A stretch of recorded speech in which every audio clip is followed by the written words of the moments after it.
Hi everyone, welcome back to my channel. I am Sean. Today I'm going to be doing another installment of Editing Explained, where I go through the 6th draft edits of my book Ottoman Destiny, the 4th book in the Trevor Knight series. I've done a couple videos on this book before, showing you guys the edits I'm making and explaining why.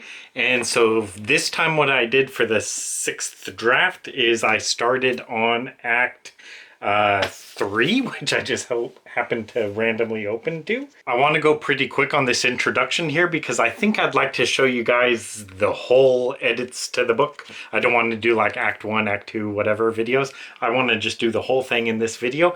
So it's a big book. There's a lot of edits to get to. So I don't really want to waste much more time. Let's just get into it. First, the books by page. Since this is a Trevor Knight book, I want to list the Trevor Knight series first. And this isn't a new change, but a problem I think readers have when they look at like the bibliography page is they do not know if the books are listed newest to oldest or oldest to newest. So because of that, I added numbers here so you could see if it's the first, second, third, fourth book, whatever. So you know that they're listed from oldest to newest. Also, just a little joke there I do at the end, which I also do for other books as well. You are here. This is the first of 2 prologue sequences. And that's right, there's 2 prologues in this book. What I do for this book, Ottoman Destiny, this is the first book I've done where I've put maps into the book, where I've drawn maps, which I really like. So the maps appear like before each act or part or whatever. And so originally I just had a map for the second prologue sequence, which is the fall of Constantinople. But I've kind of been thinking the last couple days, what if I also just add a map for the first prologue sequence, which is a Muslim raid on Rome? So last night I drew up a map for the first prologue sequence. So that will go on the left of the page here. For this line, deep laugh lines around his mouth, hurled as he grinned. Originally I wrote bent as he grinned. I thought that was a weird description, so originally I changed it to curled here just because I thought it'd sound better. But now looking at it, I think I might rewrite this sentence to just say laugh lines around his mouth deepened. And then I don't need the as he grinned part because it's just unnecessary. So just laugh lines around his mouth deepened. So it shows that he's smiling. And then the line there near the southern tip of the Italian peninsula. I was thinking there's like one of 2 readers. So one of them will know geography. So they know where Sicily is, you know, in relation to Italy and all that.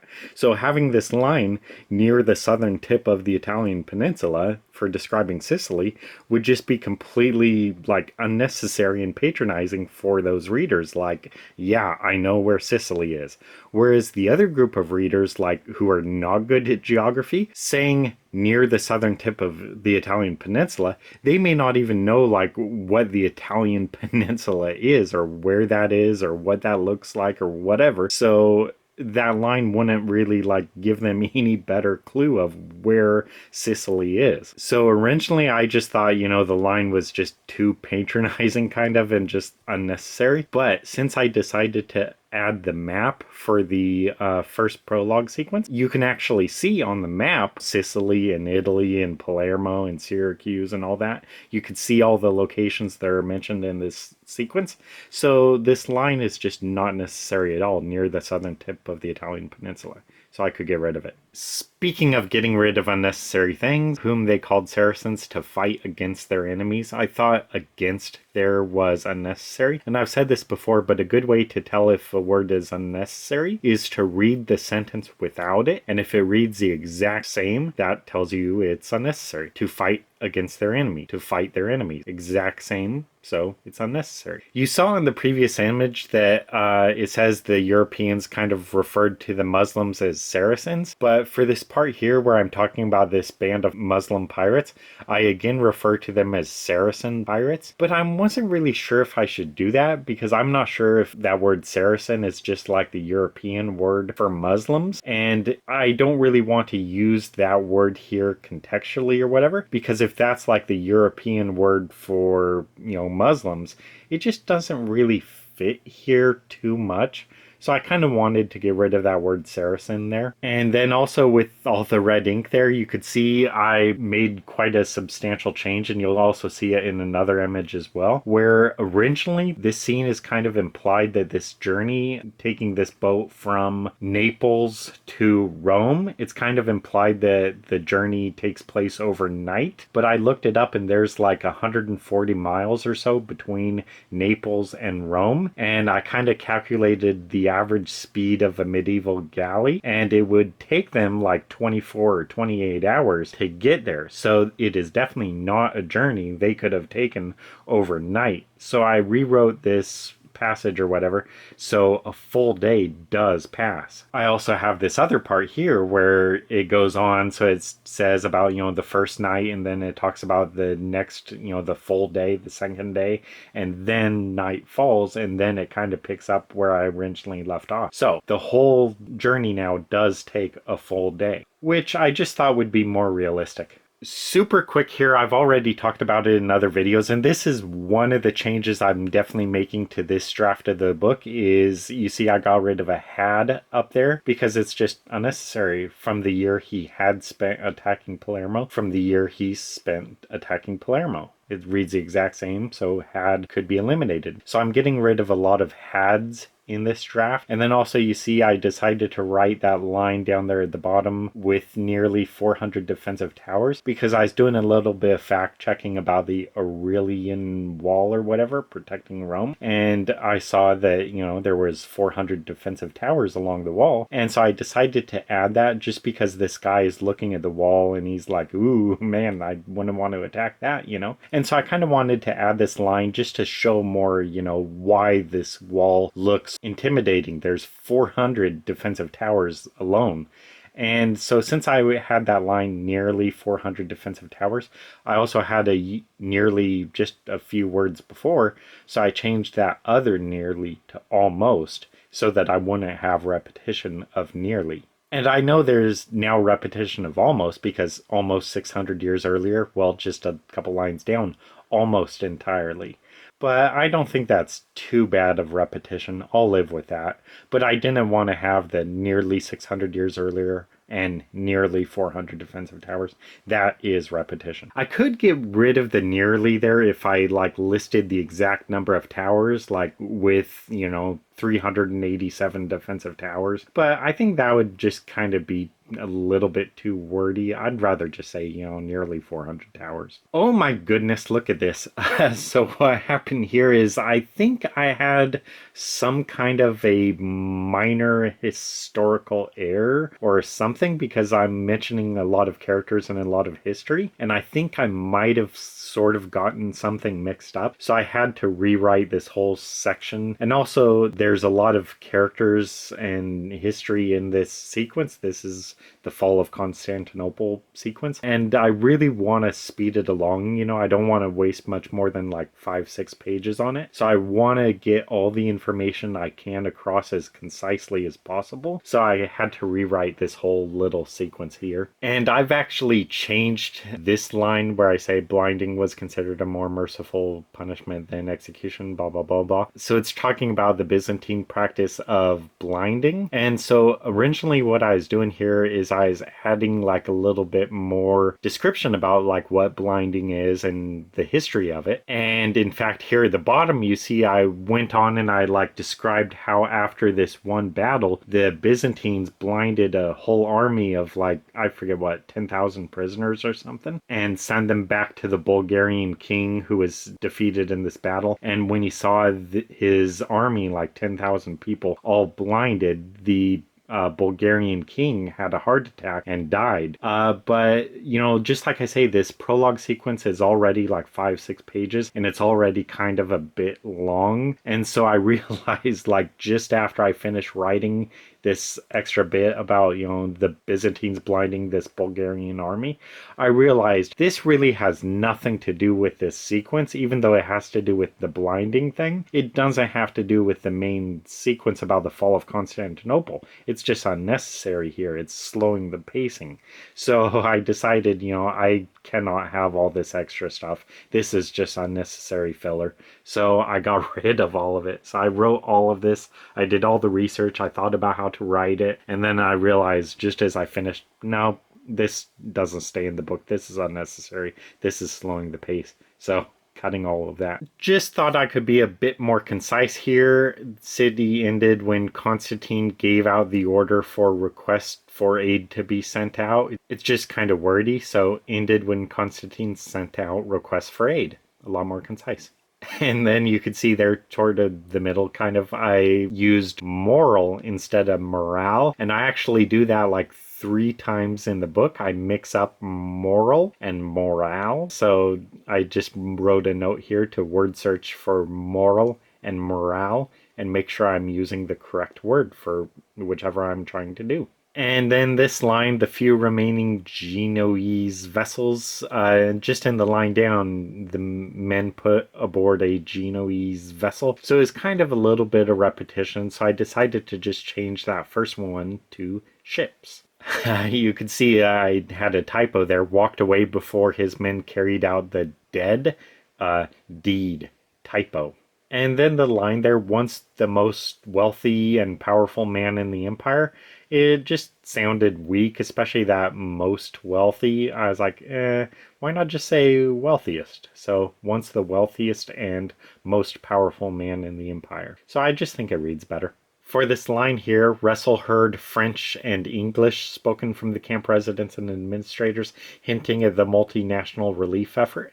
Well, I realized that French and English is not really very much of a multinational relief effort. And since I know that Germany is heavily involved in this humanitarian camp, and in fact, later in this scene, German is spoken. So it just made more sense that, for the international, multinational, whatever, to have French, German, and English. So that is definitely more multinational than just French and English. And I know German is spoken at this camp. So it just made sense to put it there. A real small change here, getting rid of the knight there, especially as he knew one knight had a father in the U.S. Senate. I thought that was unnecessary because in 10 pages or so, you'll find out that Trevor Knight, the main character, the protagonist, does have a father in the U.S. Senate. So I don't need to tell readers here at this moment that it's Trevor whose father is in the United States Senate. You'll find out in about 10 pages or whatever when that becomes a little bit more relevant. So it's just not necessary here, so I decided to cut it. For this part here, his father started him out with the 20 million lira loan. I don't know, that's like the Turkish currency. I looked up what is the average cost of a cargo ship, and I saw it was like $10 million a piece. And so I said he bought 2 ships for $5 million, which, if one is $10 million, how could he get 2 for 5? So I just decided to change it so he bought both ships for $10 million. So yeah, maybe it is still a little bit on the low side. These may have not been very good ships if he got 2 for 10 million. But, it's better than saying he got 2 for 5 million. So yeah, I just thought it was a good change. For this part here, I decided to make these changes because there in the second paragraph, you could see a line, looks like a fire inside. That is a line that is coming by Trevor. And then in the next paragraph down, there's another line by Trevor. Alf put me on her. Both lines are from Trevor. And so I thought it's a little bit weird having 2 lines from Trevor in back-to-back paragraphs. Usually I try to, alternate. The way I decided to fix this or whatever is to give that top line, looks like a fire inside the ship, give that line to Alfred, and then the line there at the bottom, Alf put me on her, is coming from Trevor. So I just kind of rewrote it a bit to give the first line to Alfred instead. Oh my goodness, look at all of this.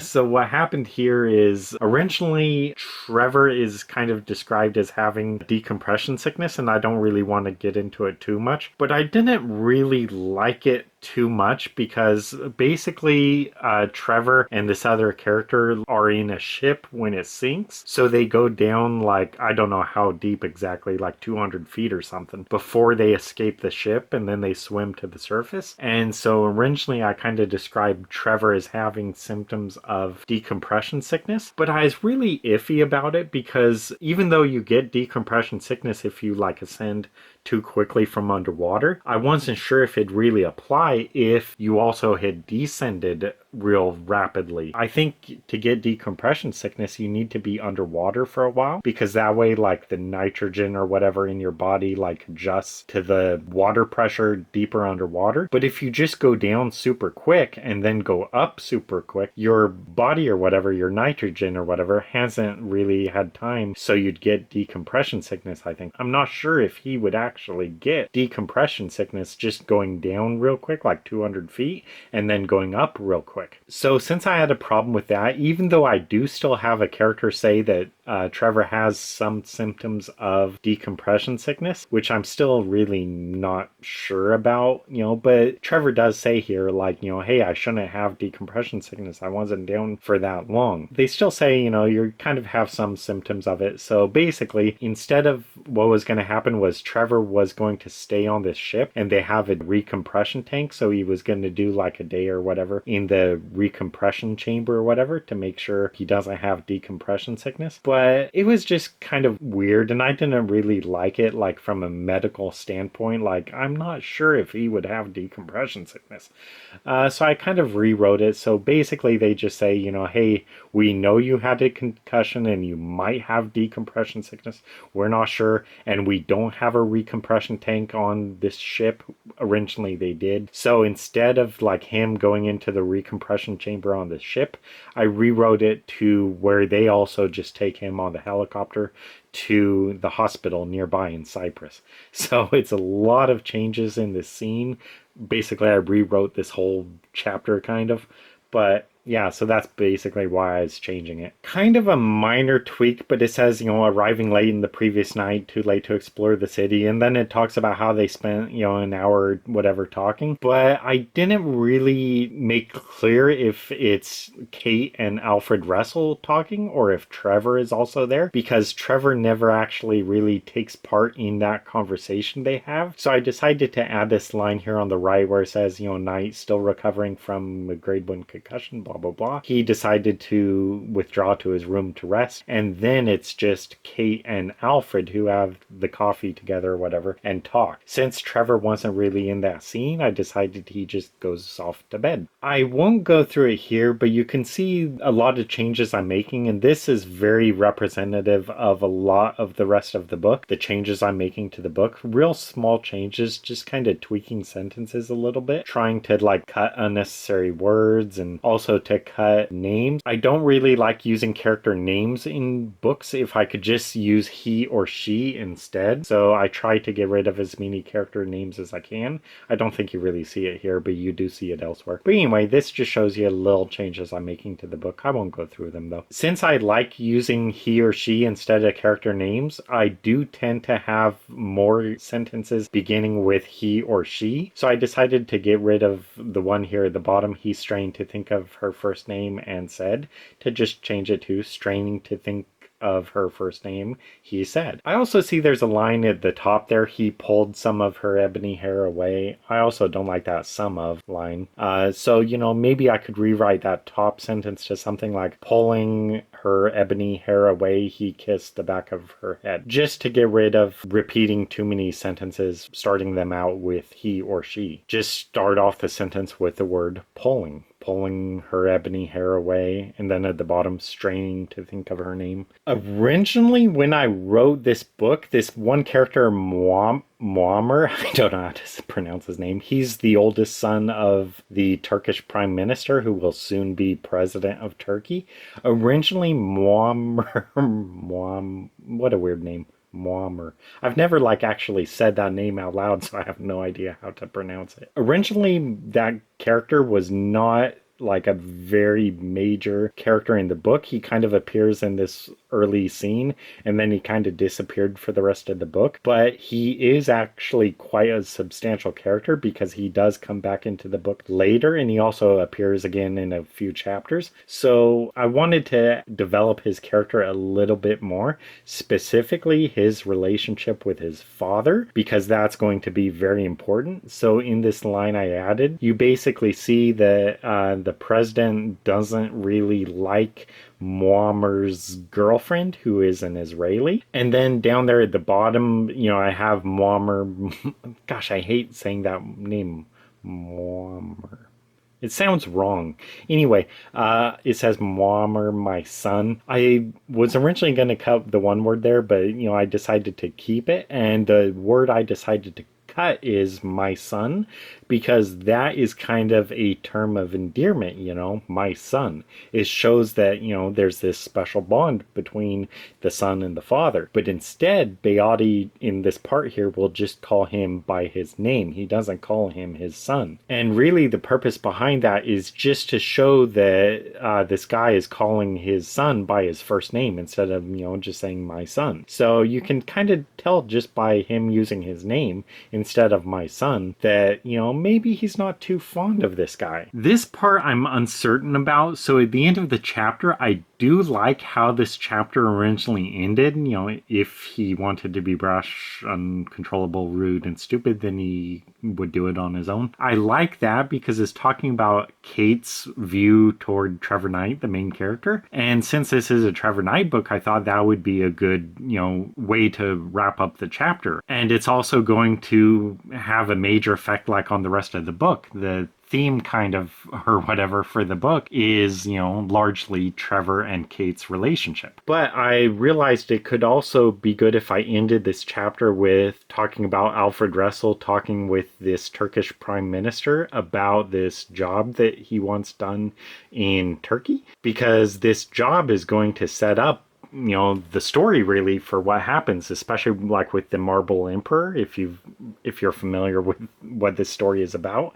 So since this mosque project is vital to the rest of the story, I decided to add this line here. I'm not sure how I like ending the chapter more, whether with Kate talking about Trevor or with this line about Alfred and the Prime Minister talking about this mosque project, but both I think are vital to the story, Kate's relationship with Trevor and Alfred working this mosque project. So since both are vital to the story, I just decided to include it. So I'm not sure if it's a stronger or weaker end than what I had before, but still, I thought I should add it. For this part here, I decided to not have the capitalization for Prime Minister, and this is kind of a debate amongst like English users or whatever, whether you should capitalize titles or not. So for instance, like Prime Minister, Governor, President, General, so on and so forth. And where I kind of land on the debate or whatever is that you should not capitalize them if you are generally referring to that office or title. But if you are using that office or title specifically to refer to someone, then you should capitalize it. So for instance, if you have a line saying like the Prime Minister walked into the room, it should not be capitalized. But if you have something where it says like Prime Minister Beati walked into the room, then it should be capitalized because it's part of their title. In effect, it's part of their name. So just the same way, like the president walked into the room, not capitalized.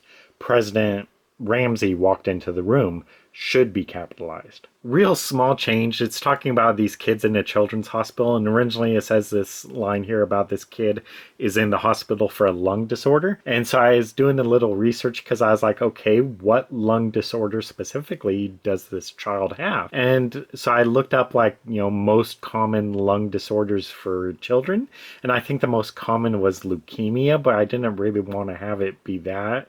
I don't know why, it just felt too common, I guess. I was like, no, I don't really want it to be leukemia. So I was looking up like most common childhood cancers and stuff. And so I wound up deciding that this kid is in the hospital for germ cell cancer. And then you could also see I misspelled benign.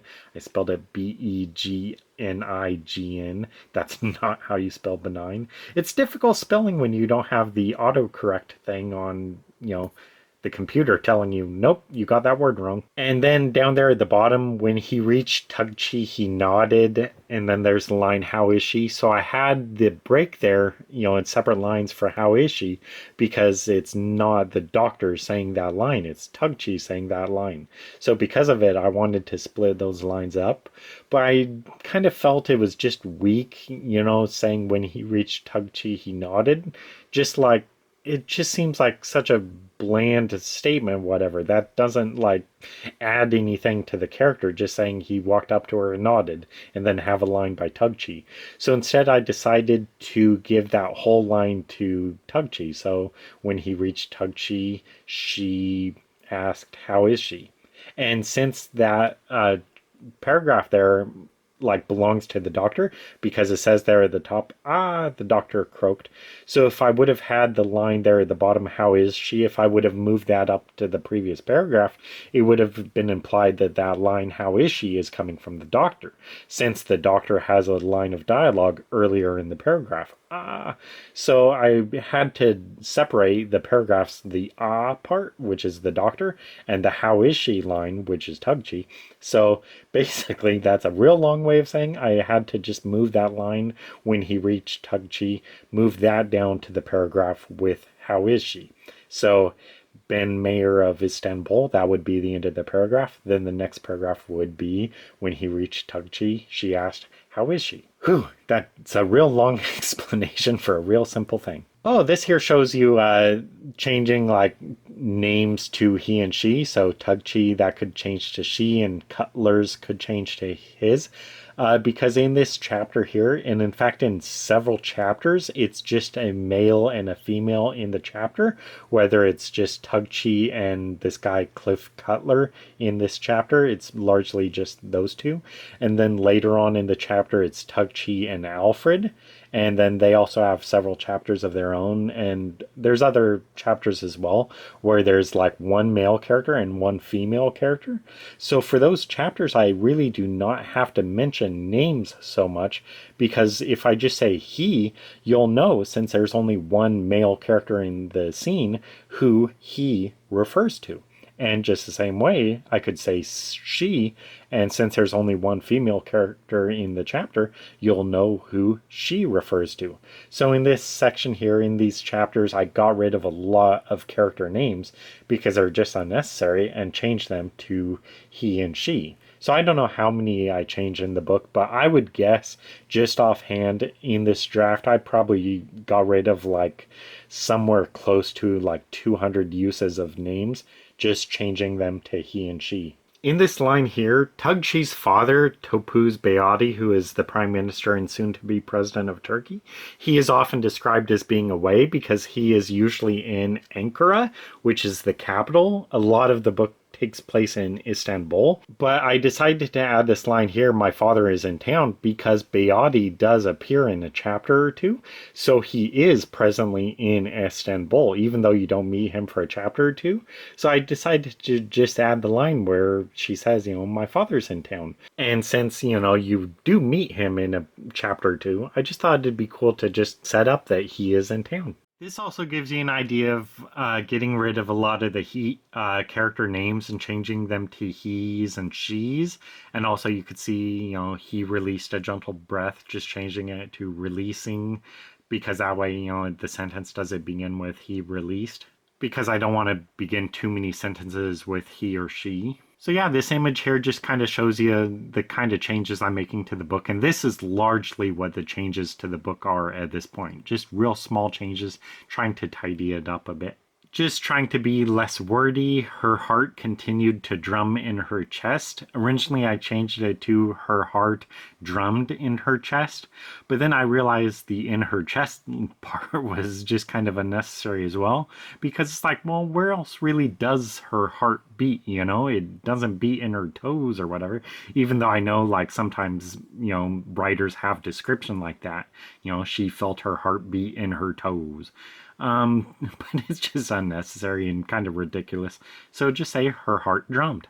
A lot less wordy than her heart continued to drum in her chest versus her heart drummed. This image also shows you kind of like the average changes I'm making to the page. So it's really just getting rid of a word here or there.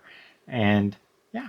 So even though when I was editing this book, I was like, oh man, I'm seeing like 5 corrections per page or whatever, and I'm, only planning to do one more edit of this book. And so I'm like, man, if I'm finding like 5 corrections per page, this book is not as in good shape as I thought it was. But looking at the book now and the changes I've made, they're really small changes, like just changing a name to a he or she, or getting rid of like one random unnecessary word. And so those are real small changes. So really, the book does look pretty good, I think. For this line here, she was Malaysian, specifically Tamil Indian. Tamil, I don't know how to pronounce things.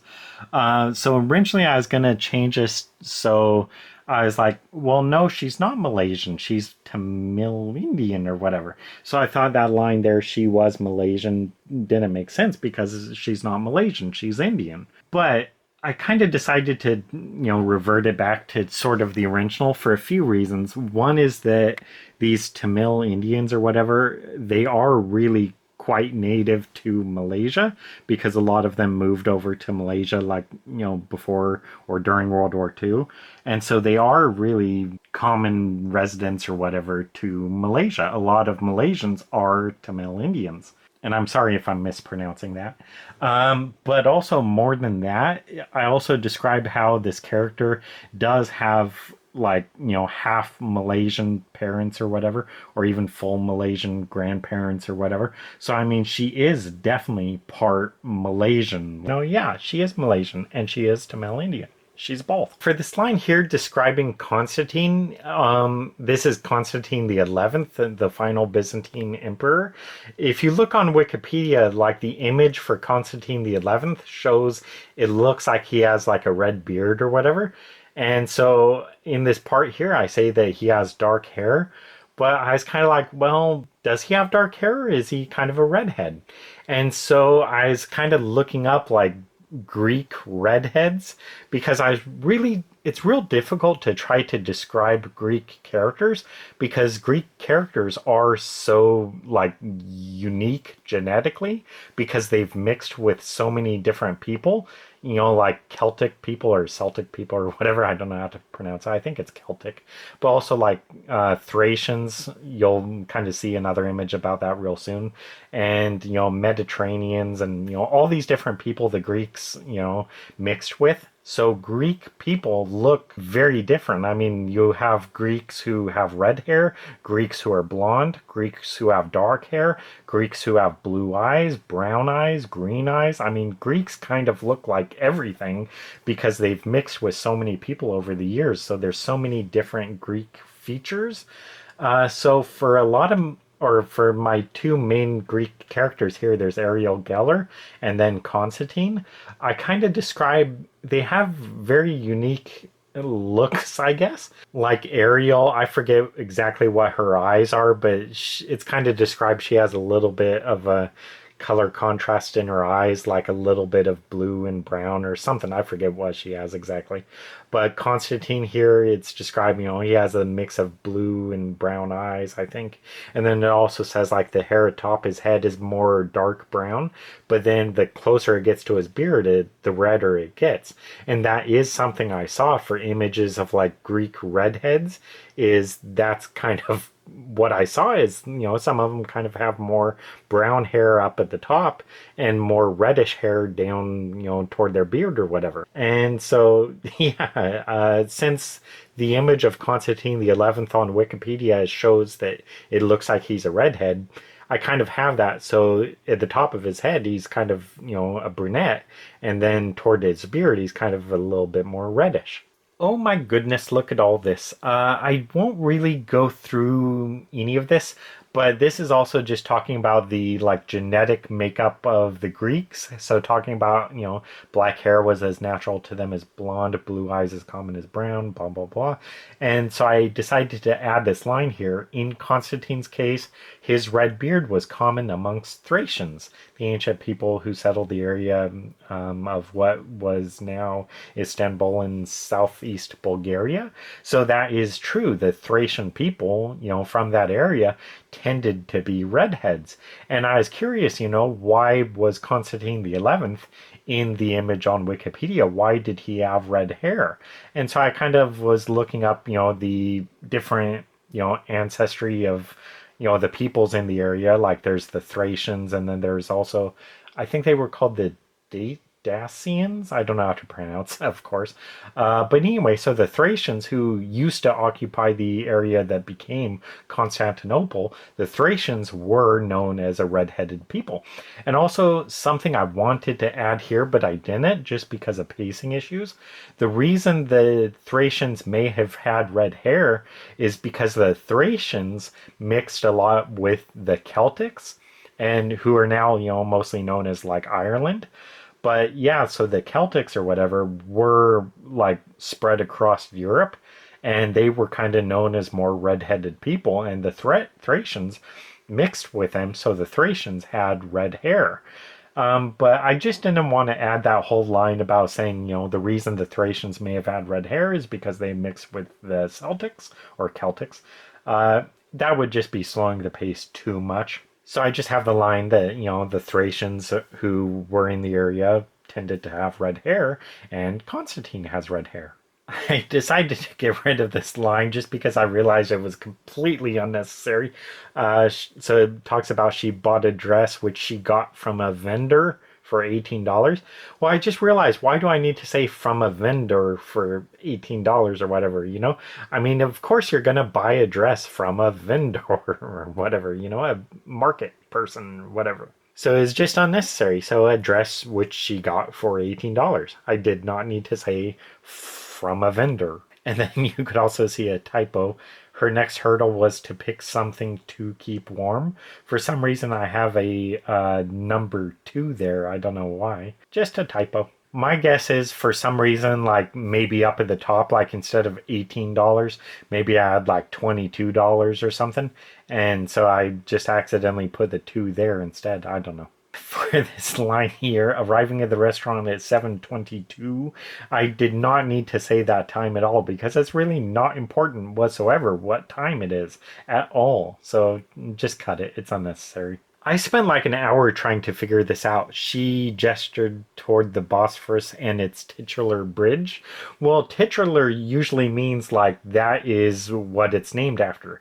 So if I have toward the Bosphorus and its titular bridge, that would kind of imply that the Bosphorus is named after the bridge. What I wanted to do here is to have, she gestured toward the Bosphorus and the bridge that, got its name from the Bosphorus. So I was trying to figure out how to say that exactly without making it sound like the Bosphorus is named after this bridge instead of the bridge is named after the Bosphorus. So I was trying to come up with other words, like, another word is like eponymous or whatever. I never know how to pronounce anything. But no, that means kind of the same thing. It's, like a book named after the main character or whatever. That's an eponymous character or whatever. I never know how to pronounce things. So anyway, I just wasn't sure exactly how to say this the way I wanted to. So I just rewrote it so it says she gestured toward the Bosphorus bridge. So yeah. But literally I spent like an hour trying to figure out how to write this or whatever to try to get it the way I wanted. Real small change, just adding the state capital there to Sacramento, because Alfred is kind of telling Tugchi about like the layout of where he is from, and so he mentions Sacramento, but he doesn't say anything about like what makes Sacramento special, so I thought it'd just make sense there that he says Sacramento, the state capital. Another small change here, it's talking about the Sultan Ahmed, who was like the first Ottoman Sultan who did not kill his brothers upon assuming the Sultanate, because before that time, like whenever someone would come to power in the Ottoman Empire, they would kill all of their brothers because their brothers could be potential claimants. But this Sultan here, Ahmed the First, broke tradition by not killing his brothers. But I had the line there, the kings or the sultans or whatever tended to kill their brothers when they became sultan. Well, was inaccurate kind of to say tended to kill, because like they all killed their brothers before becoming sultan. That was what they did. They began their rule by killing off all their brothers, and that's a tradition or whatever that the Sultan Ahmed the First broke. So I shouldn't say, the kings tended to kill their brothers. I just outright say the kings killed their brothers when they became sultan. And it changed when Ahmed the First took power. And a real small change is also I got rid of like the Ahmed the First line there, because I think readers might misinterpret that. They may read Ahmed I opted not to kill. They don't know it's Ahmed the First. They may think it's Ahmed I. So just earlier in this scene here, I say Ahmed the First of his name. And I kind of also got that from Game of Thrones, where it's talking about like Joffrey the First of his name, instead of saying, Ahmed the First or Joffrey the First, because readers may read it as, Joffrey I. So just kind of a little change. And also kind of a little wink to Game of Thrones.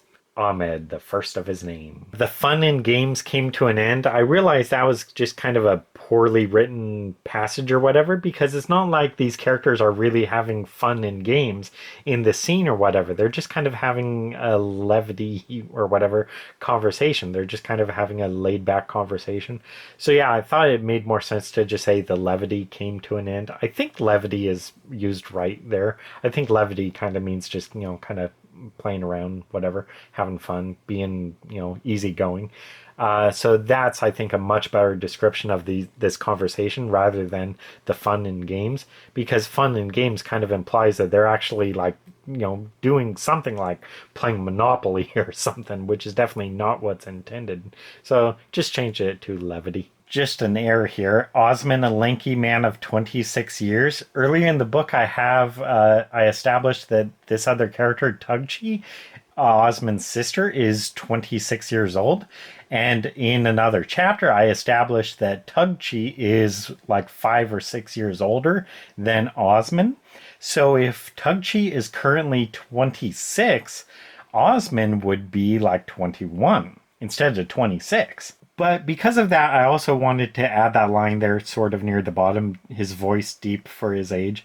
So just to kind of have more of the impression that, he's not just really like a kid or whatever. He does kind of look and sound like a full-grown adult. And here's another mistake I made. So she frowned, knowing Mark and his wife. And then in the next image here, you could see bath bombs for his girlfriend. So in the previous image or whatever, the previous page, I say that it's his wife. And then here on the very next page, I say that it's his girlfriend. So I'm not actually sure like if these characters are married, because these characters also appear in the Samuel Creed series, because it's kind of part of Samuel Creed's family.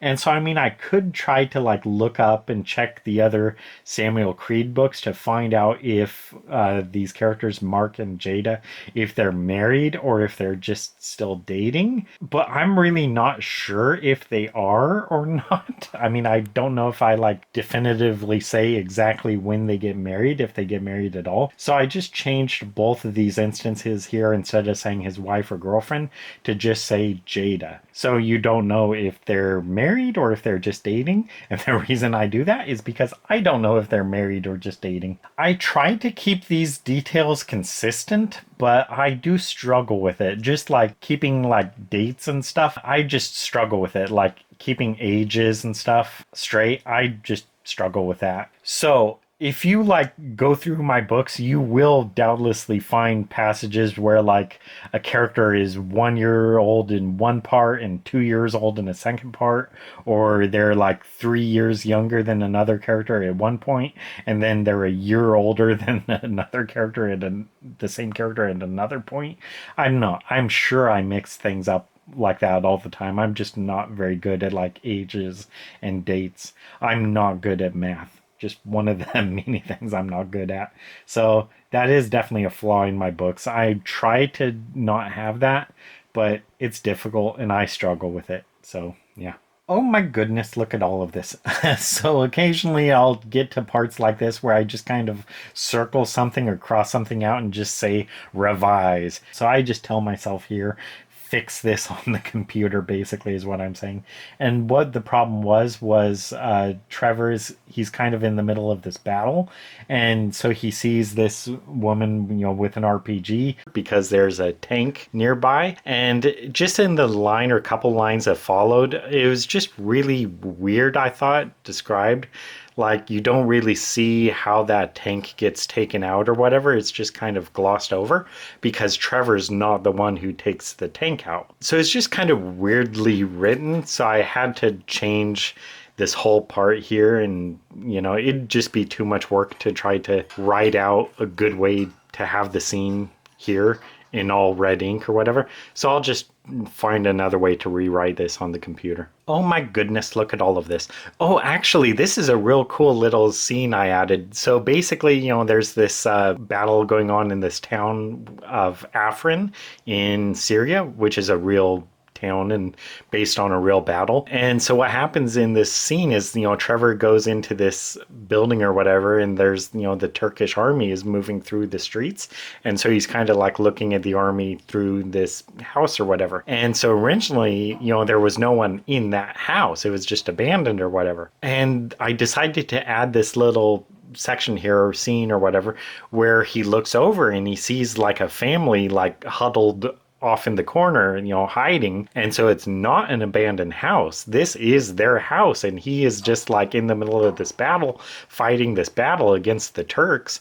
And he just looks over and he sees this family there in the corner, just terrified. And, he has a gun and everything because he's fighting the Turks. And he just looks at them and just, kind of like, oops, sorry, don't mean to intrude. He doesn't say that at all. It's completely, no dialogue between these characters. But I thought it was a real good moment because you could just imagine being in a battle and you look over and you just see a family there just like terrified, like, you brought this battle to their town and you're fighting this battle and blowing stuff up, and it's people's homes, and it's not like they're away from their home or whatever. They still live there. This is their home, and there's a battle going on and they're terrified. And so I just thought it's a real cool little scene to add there. I really like it. Oh, in a previous editing explained video, I talk about this scene where I have this fight scene between Alfred Russell and Constantine. And originally I changed it so there was a lot of uses of Constantine and Russell, a lot of mention of their names. And I just said, I'll fix that in another draft because it'd be too much work to fix. So you've actually seen this part in, I think, both two other editing explained videos where I'm trying to fix a scene. And so basically, so for this part, I tried to get rid of some of the repetition of the character names. And the way I did that is because I just kind of decided more that this scene is from Constantine's point of view. So because of that, for the most part, he will refer to Constantine since he's kind of the point of view character. So that's kind of the way I tried to get rid of like repeating Constantine and Russell to say he for Constantine and Russell specifically for Russell. Although sometimes I do say he for Russell as well. So it's just kind of a challenge to try to figure it out to not have the repetition of the character names so much. But just in this one scene or whatever, you could see 1, 2, 3, 4, 5, 6, 7 like names changed to he. And like I say, since I decided this scene takes place from Constantine's point of view, this paragraph here, Russell felt throbbing in his ribs, that is a point of view shift. And I could have changed it to say something like, Constantine felt, pain, whatever. So it'd be from Constantine's perspective. But at the same time, I just felt it's kind of just slowing the pacing. I mean, so I didn't need it. So I just got rid of the paragraph entirely. For this line here, Ataturk, this is Tugchi speaking, the first president of the Republic of Turkey. I've seen him around, Russell said. A couple chapters ago, these two are sitting down for dinner and they talk about Ataturk, this historical figure, the first president of the Turkish Republic. And in that scene, Alfred talks about how he knows about Ataturk, he sees his poster all around and everything. So in that scene, a couple chapters ago, it's clear that Alfred knows who Ataturk is. So it did not make sense here, just a couple chapters later, Tugchi saying, Ataturk, the first president of the Republic of Turkey. She knows that Alfred knows about Ataturk. So this whole line here was unnecessary. So just cut it. I think I've mentioned it in other videos. I don't really like the expression "for a moment" because it's just such a nonsensical line or whatever, because for a moment could be like literally anything. What is a moment? A moment could be a millisecond, it could be 2 seconds, it could be 5 seconds, it could be 10 seconds, it could be 10 minutes, it could be 10 years for all you know. So I kind of try when I can to get rid of the word moment, especially for a moment, because it's just unnecessary. Because what's a moment? 5 seconds, 10 seconds, a millisecond? So I just say, may I speak to Mr. Russell alone? I don't need to say for a moment. One thing I don't really like in books, and I've said this in several of my videos, is I do not like passages or whatever with italics because I think they are hard on the eyes. And I also think a lot of writers use italics because they want to put emphasis on certain words. But I strongly believe that it should be up to readers to put emphasis wherever they want. But I'm also just changing the wording of the sentence around so it says, my God, she thought he's really doing it. No italics. For this line here, I refer to Constantine, Constantine the 11th. It says she hurried looking for the emperor, but I kind of decided to get rid of referring to him as the emperor because I kind of imply a little bit in the book. I try to leave a little bit of mystery, like, is this guy really Constantine the 11th? Is he really the final emperor of the Byzantine Empire who was like encased in marble for 550 years? Or is there something else going on? Is this guy a lunatic? Is he an imposter? I kind of try a little bit to leave some room for mystery. So I didn't want to say in the book, like, she hurried looking for the emperor, because that kind of establishes that, yes, he is the emperor. So there is a line that will come later in the book where a character, like, I don't know how to say it exactly, a character says whether this guy is an imposter or whether he is really Constantine the 11th. So I kind of want to save any kind of like definitive answers like, yes, he is the emperor until that scene.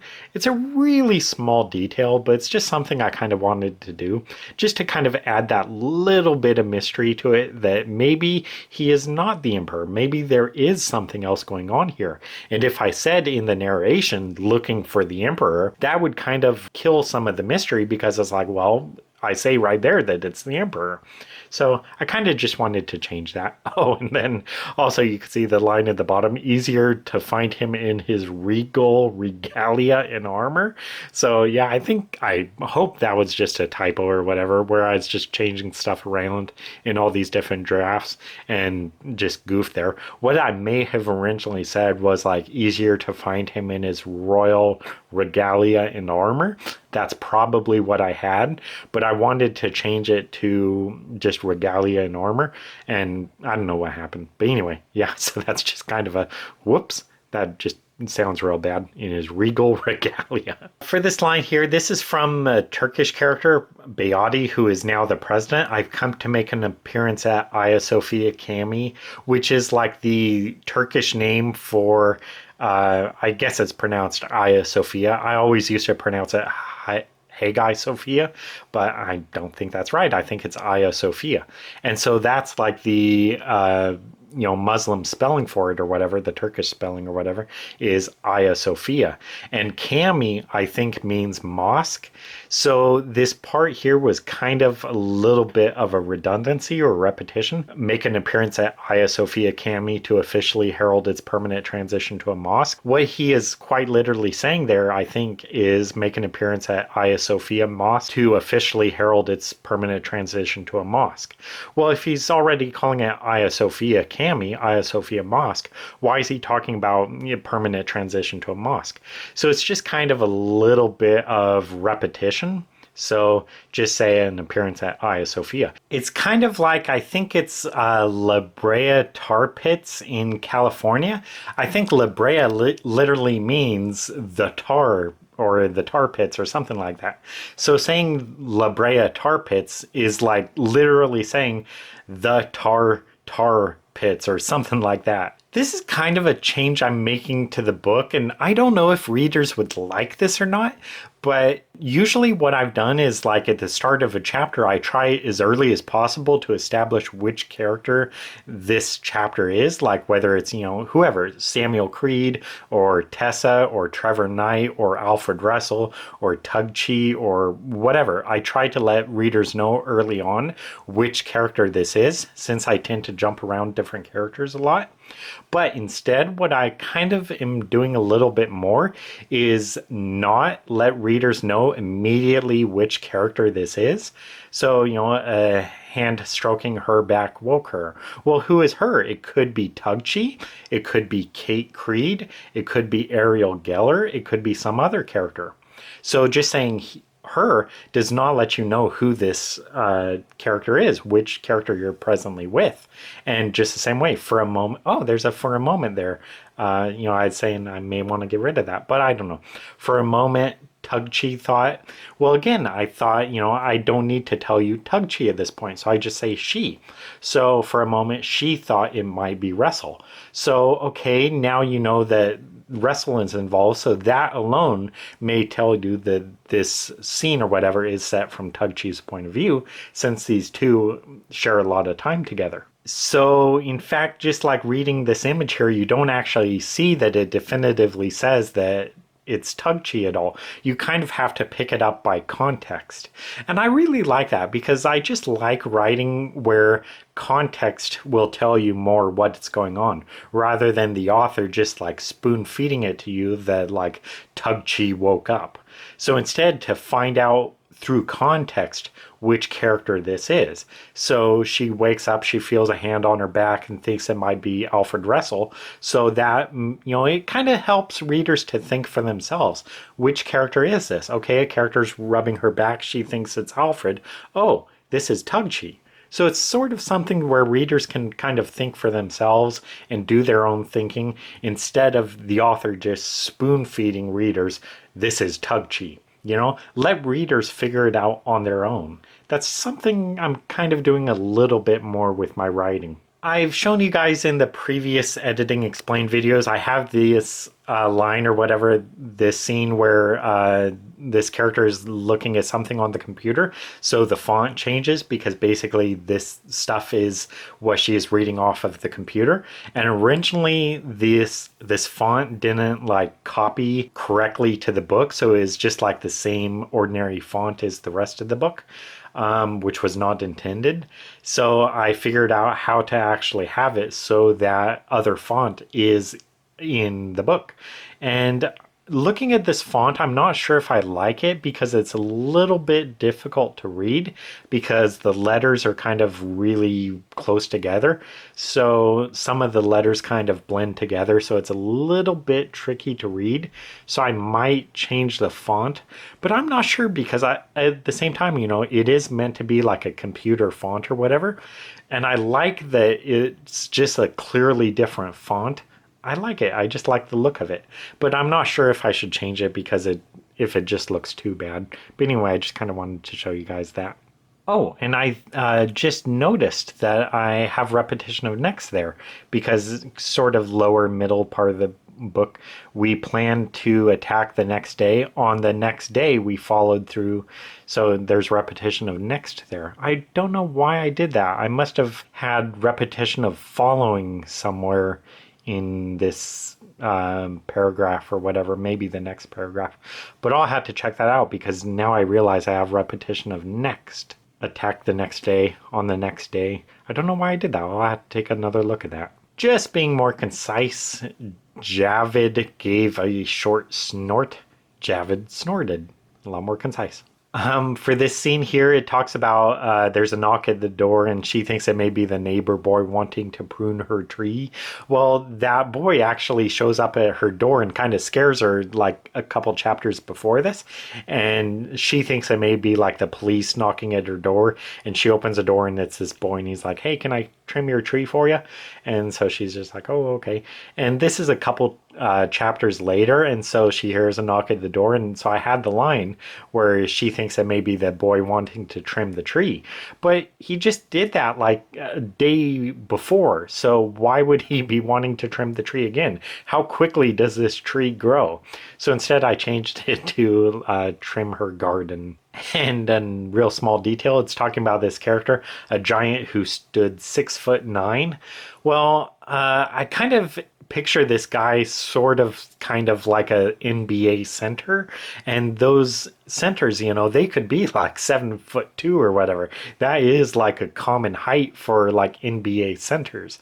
So saying like 6'9", even though like that seems almost ridiculous to have a 6'9" character, like that is crazy big, but it's not really crazy big because like a lot of basketball players are 7'2", so being 6'9" would actually kind of make him, you know, one of the smaller centers. Kind of this guy isn't a center at all, but just kind of like who I picture like playing this character like in the movie or whatever, it would be like an NBA center, you know, just this kind of big burly giant. That's what this guy is, and those NBA centers are like 7'2". So I changed it to this guy is actually 7'2". So yeah, a really small bit of world building, I guess. It's talking about Trevor. I'd like to plant some orchids in the spring or this spring. Earlier in the book, I have a scene where basically you find out about how orchids, flowers, are used to make this tea in Turkey. And so I decided just to add a little bit of world building here where Trevor says, you know, I'd like to plant some orchids in the spring. That was kind of just like a throwaway line. I didn't really mean anything by it, but I decided to add this line here where he says, I'll make it worth your while, sell brewed salep tea. That's like the name of the tea made from orchids. And then he goes on talking about, you know, basically he's going to use these orchids that he plans to plant to make salep tea or whatever. So it's sort of a reference to that earlier scene where I talk about how orchids are used to make this salep tea. So in this scene here, Trevor says he wants to plant some orchids. And then he says the reason why is because he wants to brew some salep tea. He wants to make it himself. Now, how does Trevor know that orchids are used to make salep tea or whatever? How does he know how to use orchids to make that tea? I have no clue, but I thought it's just kind of a neat little reference here where, you know, instead of just being a throwaway line, I'd like to plant some orchids this spring, there's a little bit more to it. He wants to plant some orchids because he wants to brew some tea. So I just thought it's kind of a cool line. For this scene here, this prison warden says, I'll cut out your tongue if you don't answer me honestly. Later in the book, sort of near the climax of the book, the Turkish president also threatens to cut out Trevor's tongue. So I realized it's just repetition, both these two characters threatening to cut out Trevor's tongue. And so, I mean, that kind of tells you, you know, how, you know, people view Trevor. They want to cut out his tongue, you know. Both of them feel the same way. But that's really not the intention so much, even though, I mean, it is consistent with his personality or whatever. What he says upsets people. But kind of this line here by this warden, it's kind of meant to be a little bit not serious. It's not too serious of a scene. It's not too serious of a threat, even though the warden is trying to be serious here. This is not anywhere near as dire a threat as later in the book, where the president threatens to cut out Trevor's tongue. That is like a, hey, I am going to do this if you say another word, you know? He is not joking around. So I thought if I just have this line here where this warden is threatening to cut out his tongue as well, it would kind of weaken the scene later when the president threatens the same thing, because it's just repetition. It's just, it becomes a real common threat then. Like, oh, this is just a common threat people make, which is not what I intend to do. You know, I really want the president's threat to cut out Trevor's tongue to be a very real threat. And so if I kind of have this moment early on where the warden threatens the same thing, it kind of weakened that threat and kind of make that threat into a joke. And again, it's just kind of repetition, you know, the same threat by two different characters.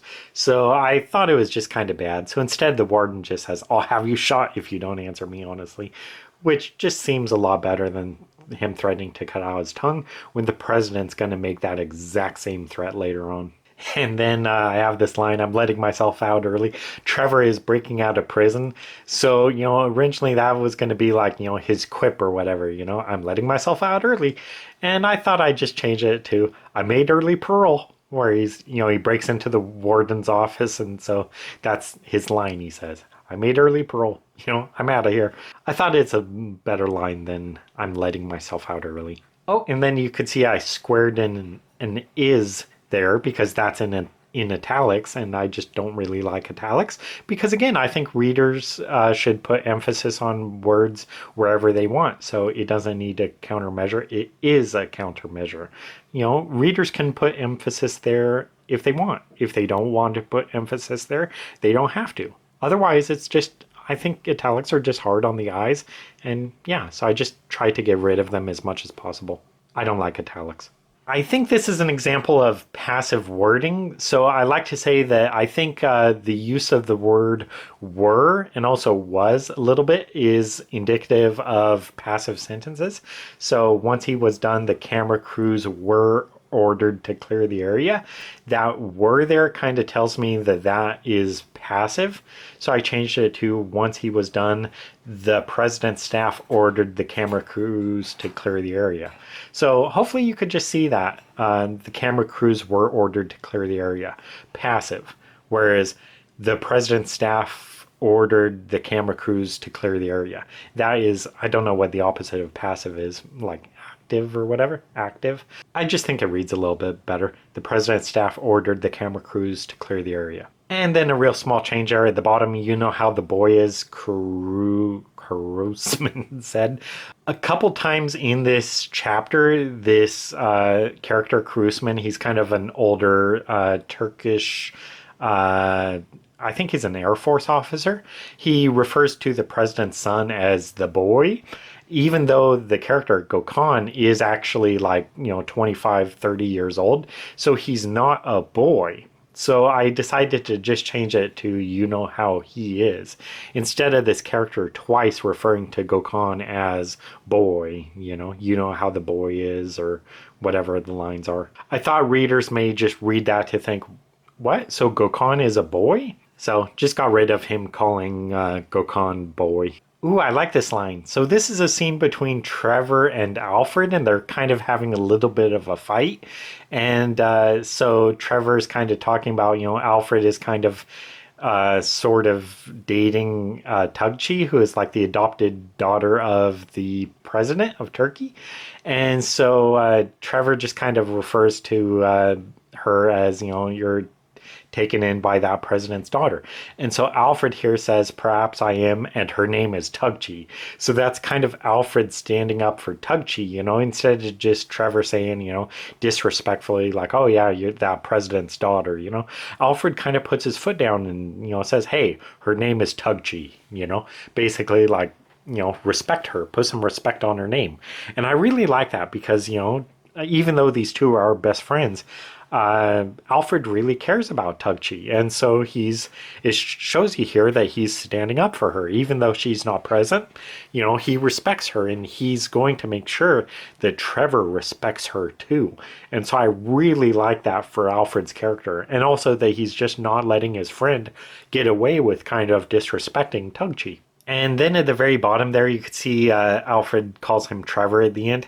I think for a lot of times, people don't mention other people's names in conversation because if you're like talking directly to the person, why would you really say their name? And I know people do call each other by their names like in conversation, but in novels, I think it's just not really too necessary in a way.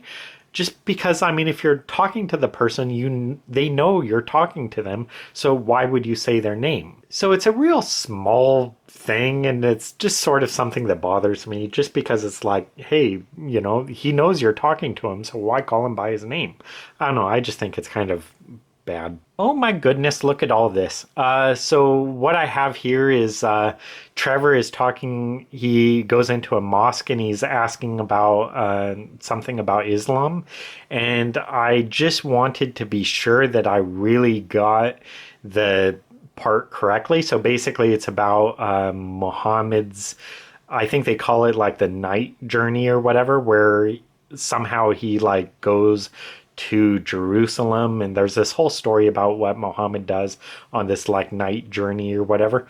And I really wanted to get the details correct, even though in this book or series, uh, I do deliberately like have offensive parts or whatever. So like especially offending like Islamic radicalism and stuff, I don't really pull too many punches, I intend to, offend people, and I offend all sorts of people, Iran, Egypt, the Muslim Brotherhood, Syria, ISIS, the Turkish president, Saudi Arabia. It is quite deliberately offensive stuff.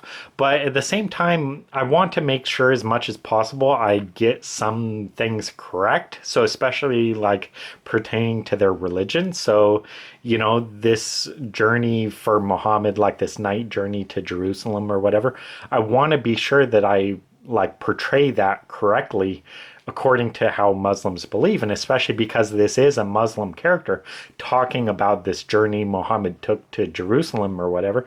So that character would definitely or should definitely have all of his details correct. So I'm not sure if I was incorrect here what I originally wrote, but I wanted to make sure I was correct, so I kind of elaborate more. And yeah, so I rewrote the whole thing kind of just to make sure the whole thing is correct and that I'm not like misrepresenting Islam or whatever. There's places where I like want to deliberately misrepresent it, but this is not a place where I want to misrepresent it. I want to get my details correct here. Even though it's a real small detail, I want to get small details right.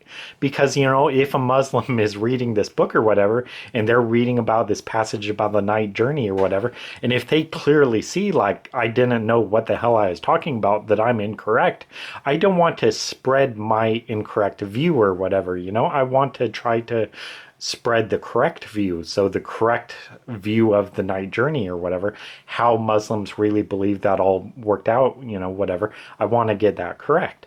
Oh, so later on in the book, Kate will have a line where she says, I think, "So it goes," which is kind of a reference to Kurt Vonnegut's Slaughterhouse-Five, which I think I just recently read when I wrote that scene later on in the book where she says, "So it goes," or whatever. I think that's the expression, "so it goes."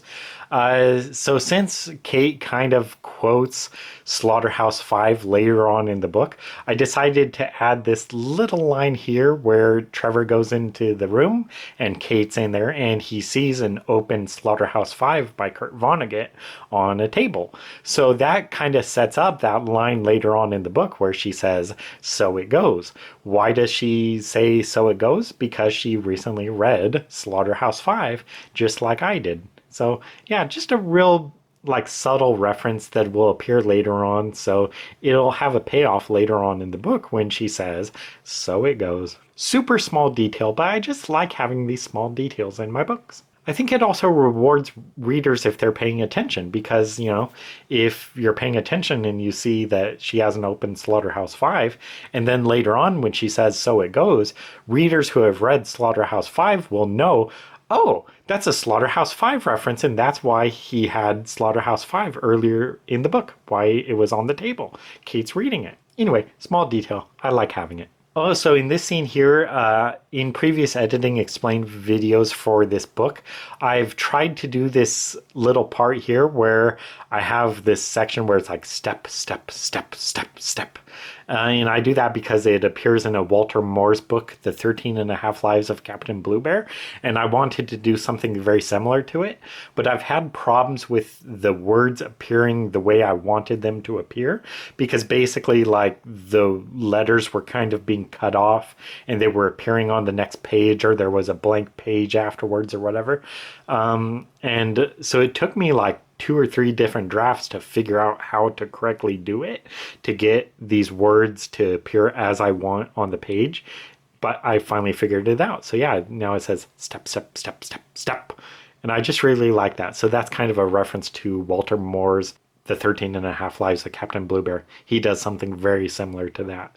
So I just like that. I think it looks real cool. I think it's funny. Oh, and also in a previous editing explained video, I talk about how Trevor is like has his different names for this like digital pad thing. So he has his name as like Dr.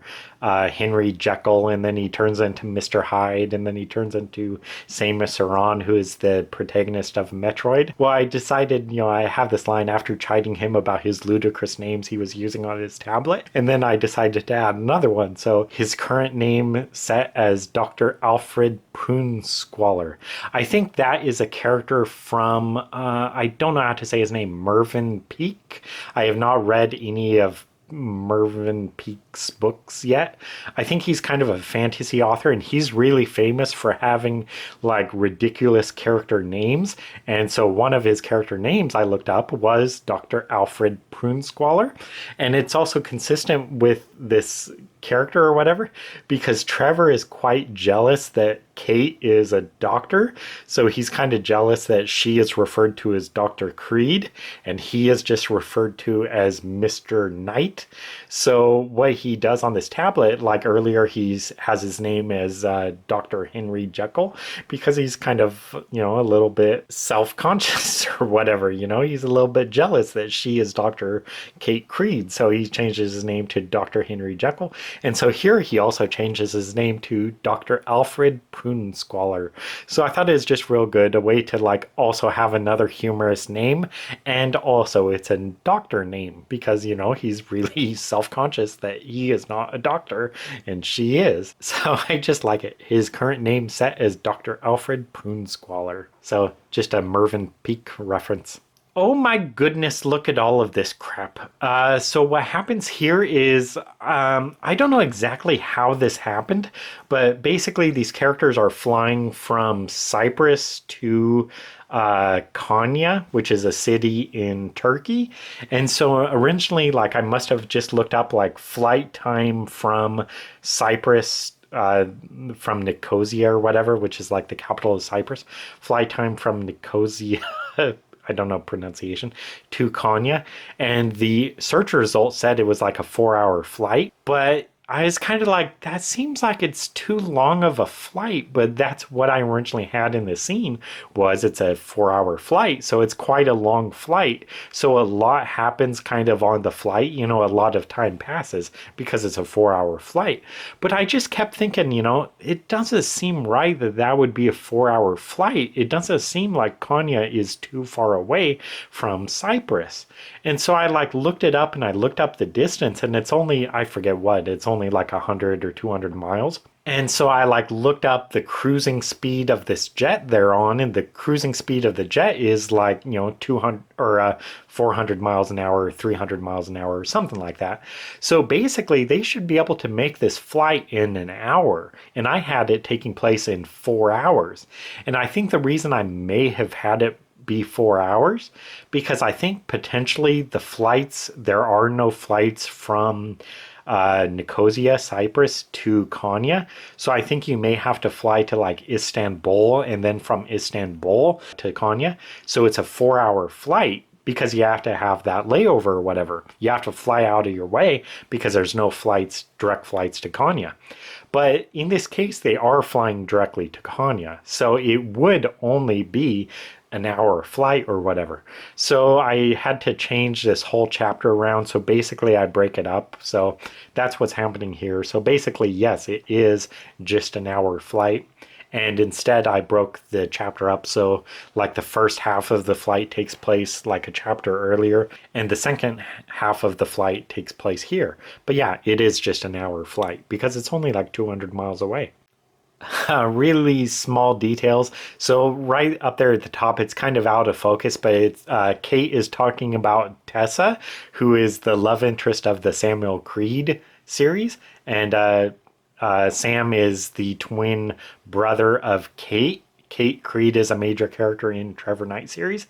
So these series kind of intersect, the Trevor Knight series and the Samuel Creed series. The same characters appear in different series. So Kate is talking about her twin brother Sam, and Sam fell in love with a pro-gun control environmentalist liberal. She's talking about Tessa. Well, I also decided to add the line up there at the top, kind of out of focus, who strongly supports gay marriage, because that's kind of part of, Tessa's character or whatever. So Tessa kind of has a reputation, you know. She is kind of like the liberal Democrat who is married to Sam, who is kind of, you know, the conservative Texas Republican character. So Tessa kind of has that reputation of being the liberal. So I wanted to add that line there, who strongly supports gay marriage, which is established in another book where Tessa meets Sam's parents and they ask her, like, do you support this? Do you support that? And she says she strongly supports gay marriage. So I just kind of added that line here. And then toward the bottom, I didn't really like that line too much while they show off their AR-15s and shotguns, even though they would totally do that. She's talking about Gokhan, who is kind of like her love interest, Kate's love interest. You know, she's talking about bringing him home because he's curious, like, you know, how would your family react to, you know, you bringing a Muslim boyfriend home? And so, you know, she says, like, you know, if you do go to meet my parents or whatever, they're going to show you their guns and stuff. Because, you know, they're Texas Republicans, they're gun owners, you know, and they're proud of it and they love their guns. And so, Gokhan is like a drone manufacturer. He builds drones and all kinds of like different weaponry for Turkey. And so instead of having the line while they show off their AR-15s and shotguns, which I just didn't really like too much, I just have Kate say, all you need to do is blow something up and they'll love you. So I just love that.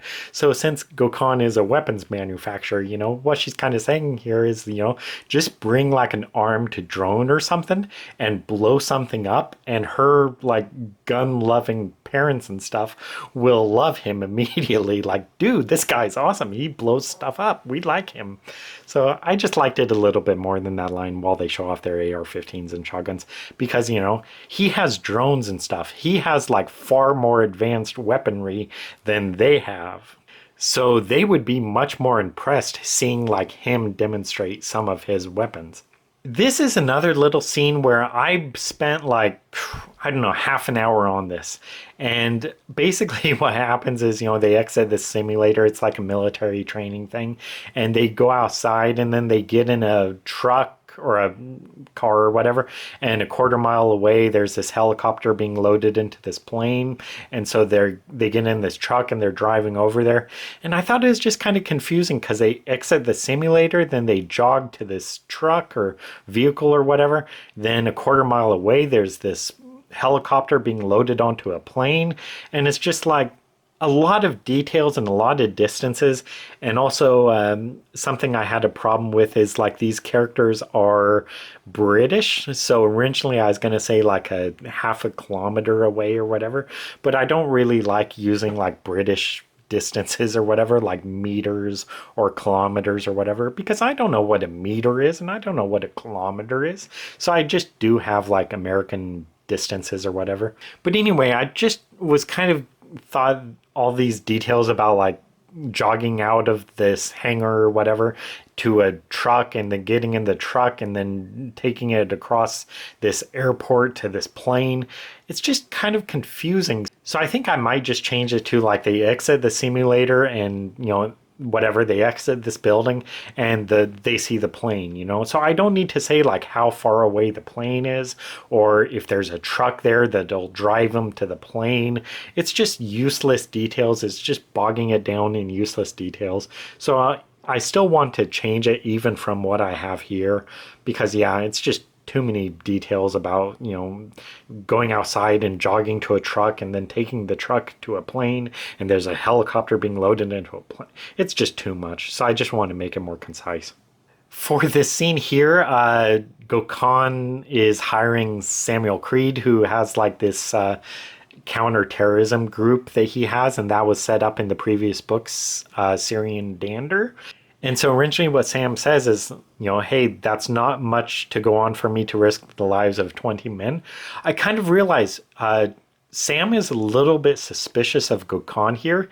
You know, Gokhan wants to hire him for something, and Sam is kind of a little bit leery about it because it doesn't really sound quite right. It sounds a bit dangerous. It sounds risky. And so I thought it was unrealistic. Why would Samuel Creed say, why would I risk the lives of 20 men? Why would he say precisely like, hey, I'm going to send 20 men on this mission? Because if he is worried like he's going to get double crossed, why would he let that person know, hey, I'm going to potentially send 20 men to do this job? That would be risking those men by saying like, hey, there's going to be 20 men, because if they're going to like set up an ambush, they would know then, okay, they're going to send 20 men, so we're going to have 40. So yeah, so basically I decided to change it so Sam does not say how many men would be going on this mission, because that kind of endangers those men if he says, yeah, I'd send 20 men. So instead, I change it so he doesn't say at all how many men he would send. He just says, the lives of my men. So really small detail, but I just thought it'd make sense for Sam, making sure he doesn't, put his people at risk. And then another mistake here, at the very bottom right, you see that I have the C-130 landed at blah, blah, blah. But at the top left, you see that it's a C-17. So this is meant to be the same plane, but I just mixed it up. So, it's supposed to be a C-17, but there at the bottom right, I say the C-130. So, whoops, just got the planes wrong. Just adding a little bit of detail, so it's talking about, nestling closer to her and viewing the designs. So these characters are real close, but then I thought, well, why not describe like how she smells? Because I think scent is one of the senses that is often neglected for writers. We often talk about like what people see and what people hear, but smell is one of the often neglected senses. Another one that's often neglected is touch. But yeah, so I decided to just add a line there at the end where it's talking about, since they're real close, he inhales her scent, and then it says the aroma of licorice and rain-drenched moss. So that's kind of how Kate Creed smells. And the licorice part is kind of meant to be like part of her witchcraft or whatever. Kate is a witch. She is Wicca religion. And it's kind of described several places. I think that her spells kind of smell like licorice. I guess she like uses licorice in a lot of her spells. So Kate kind of smells like licorice. And then I wanted to add something else. So instead of having something like, vanilla or whatever, lavender, whatever, I thought it'd just be cool that she smells like rain-drenched moss. And that's another thing, like, she uses plants and stuff in her spells, and one thing she would use is moss. So, yeah, so Kate smells like licorice and rain-drenched moss.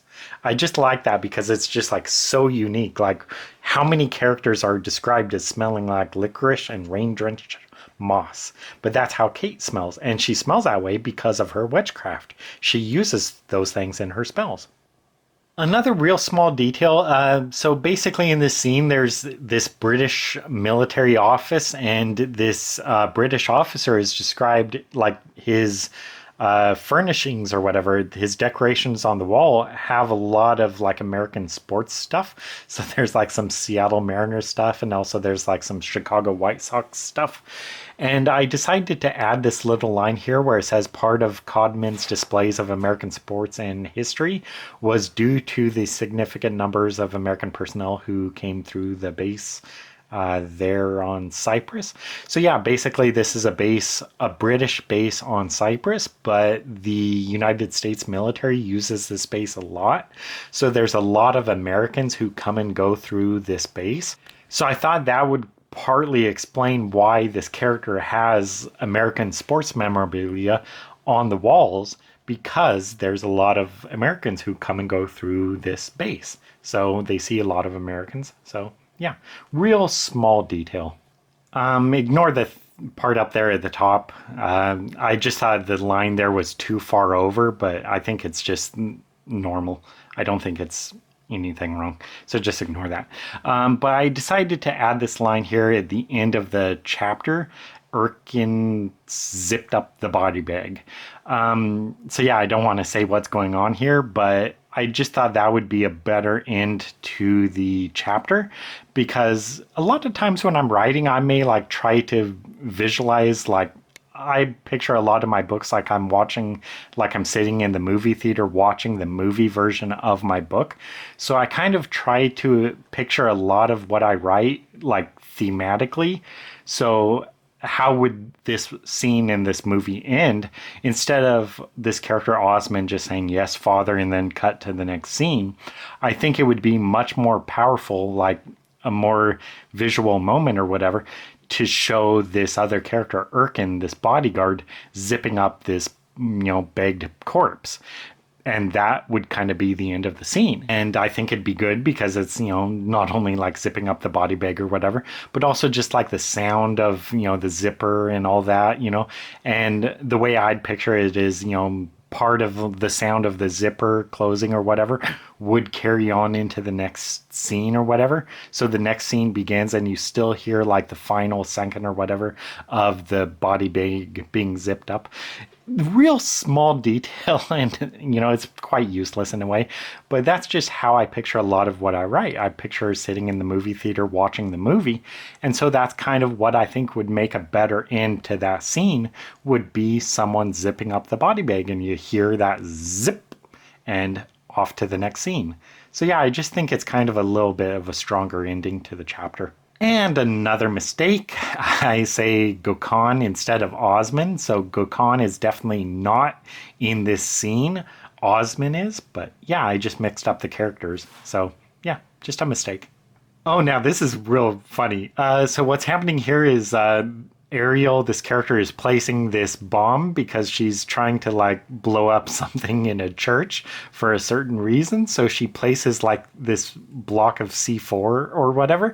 And so I have this scene where this character, Cliff Cutler, looks over. He's kind of like on the floor looking around, and he looks over and he sees she puts this block of C4, and he sees, the timer begin to count down 30, 29, 28, 27, 26, 25. But I thought it'd be funny, the way I kind of picture it is he is actually kind of upside down. So he would be viewing the timer upside down. And I didn't really know how to do that. I thought maybe just having a line like, he saw the numbers upside down that read 30, 29, 28, whatever. But then I kind of began to think, could I actually put these numbers upside down? And so I kind of tweaked around a little bit and like checked to see if you could do that on Microsoft Word to have text appear upside down. And so I figured it out. So in this image here, which is a screenshot from the book, I figured out how to actually have text flipped around. So you can see it says Cutler saw the timer read, and then it's upside down, 30, 29, 28. And yeah, because that's from his viewpoint, he sees it upside down. So yeah, I just thought it was real funny. Just kind of a visual joke that it's upside down. I don't know, I just like it. And I really debated whether I should have the numbers appear like left to right or right to left. So like when it says Cutler saw the timer read, should it show upside down 28, then upside down 29, then upside down 30? So that if you flip the book around, you would read it like left to right. It would read 30, 29, 28, But I decided to do it the opposite way because, he would first see an upside down 30, then he'd see an upside down 29, then he'd see an upside down 28. So that's the way I have it here. So I just thought it was real funny, just kind of a visual joke or whatever. I'm not sure if this will actually like print correctly when I go to print out the book. I will see if this prints out the way it should, the way I'd like it like this, or if there'll be some goof with it that won't make it print this way. We will see, but I liked it. It's just a real funny little joke having the text upside down. I've never seen that, I think, in a book. So I just thought it'd be funny. Real clever little joke. For this scene here, this is like what I was talking about where the president threatens to cut out Trevor Knight's tongue. What happens is the president like gets a TV or whatever, turns on the TV, and he's like, there's this battle going on. The Marble Emperor is attacking Constantinople or Istanbul. And so the Turkish president turns on the TV and he has Alfred and Trevor like captive, And so he turns on the TV and he says like, you guys are going to watch the battle and you're going to see your side lose. And then once, your side loses, then I'm going to kill you. I realize, that is a complete ripoff of Return of the Jedi, Star Wars Episode 6. And that was really quite by intent, I think. I was wanting to parallel that. But the more I thought about it, it was just really ridiculous for several reasons. So, for instance, one reason is because I think the battle is already kind of near wrapping up, So, I'm not sure like how much of the battle would really be left. I think the battle might potentially kind of already be over. But at the same time, if it's not already over, what are they going to do? Is this president going to like let them watch TV for like hours or days? Like, what if the battle takes that long to resolve? How does he know whether the battle will take 10 minutes or half an hour or 5 hours or, 5 days or whatever? He has no idea how long this battle may go on for. And why would he do that? Why would he just be like, okay, I'm going to force you to watch TV for the next hour, And that's a problem I have in like a lot of movies, especially like James Bond movies and stuff. Like why the villain just lets the hero live. Why you don't just say like, okay, I've got you now, so I'm just going to kill you. Why would you really waste time? So this whole idea about I'm going to make you watch on TV and you'll see your side lose. So I just added this part, in the end where it says, hey, I'm a busy man and can't waste my time on you, blah, blah, blah. So basically he says, instead of like letting him live for a long time, he's basically just going to cut straight to like, okay, now it's time to die. I'm going to kill you. I'm a busy man. I got things to do, but I got to deal with you first. So I'm going to kill you. And here's how I'm going to kill you. I'm not going to waste time. So yeah, I really mainly wanted to cut it because I thought it was just really a bad knockoff of Return of the Jedi and just making him watch on TV. And it's just like, why? I mean, it's just stupid. At least in Return of the Jedi, there's a very clear reason why the Emperor wants Luke Skywalker to watch the battle, because he wants to like provoke him into anger and wants him to fight, so there's an actual emotional reason why he wants him to watch that battle.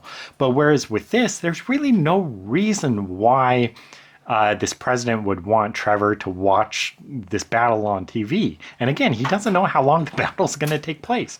So it's just really a stupid, unnecessary scene, a stupid ripoff of Star Wars.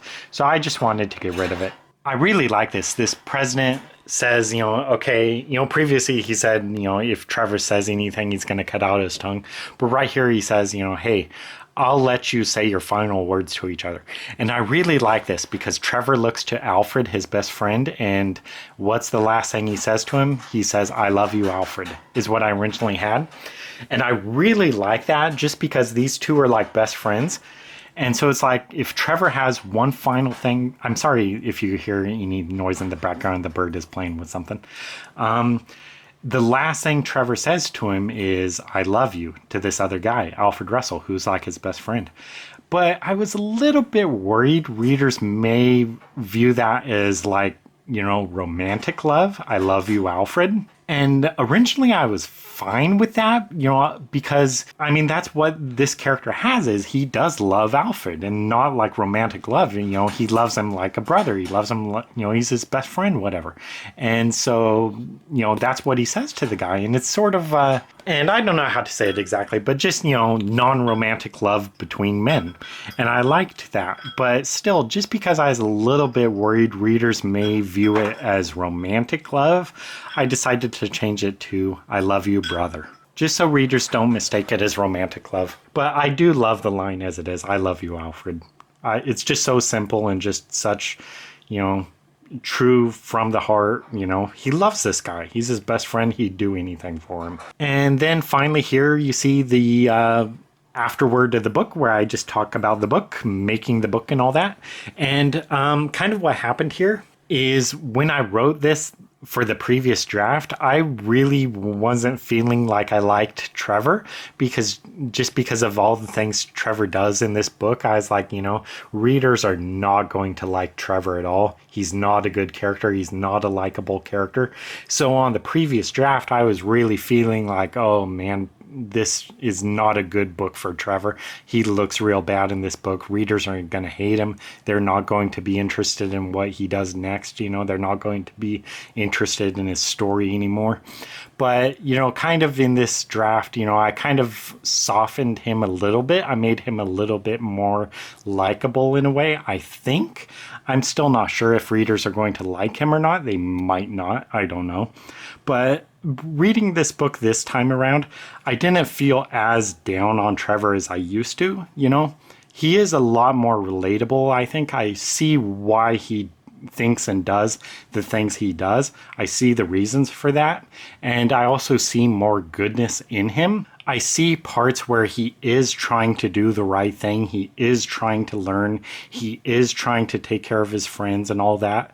So I see now more in this draft where Trevor is a bit more likable, whereas before, I was like, oh man, readers are going to hate him. So this final paragraph or two I wrote in the afterward saying like, hey, I'm sorry, Trevor's not a likable guy. I just don't really feel that so much anymore right now, I know there's still some readers who may not like him, but I don't think it's as pronounced now. So I just decided to rewrite that because I do like Trevor more now. I do understand more where he is. He is making mistakes. He is doing things he shouldn't do. He is a bit immature. He's struggling with things. But at the same time, I see that he's working on them and he has traumatic experiences and he's trying to work through it and he's trying to be a better person. He's trying. So I do like him more now than I did in the previous draft. So just rewrote this. So that is it for the 6th draft edits of Ottoman Destiny. I am currently making these changes into the computer and I'm making pretty good progress. So I just started last night and I'm already up to chapter 9. Out of like 100. So, maybe I'll finish that, making the corrections into the computer within a week or two. And then I'll order another draft of the book, which will be the 7th and maybe the final draft, which I'll begin editing with Act 4. And yeah, so we'll see how that goes. This book could be very close to getting published. Potentially, I don't know when. I mean, maybe around September-ish of this year. That's kind of my projection for now. Anyway, that is it. Thank you guys for watching. Hope to see you in another video. Bye! 2, 3, 4.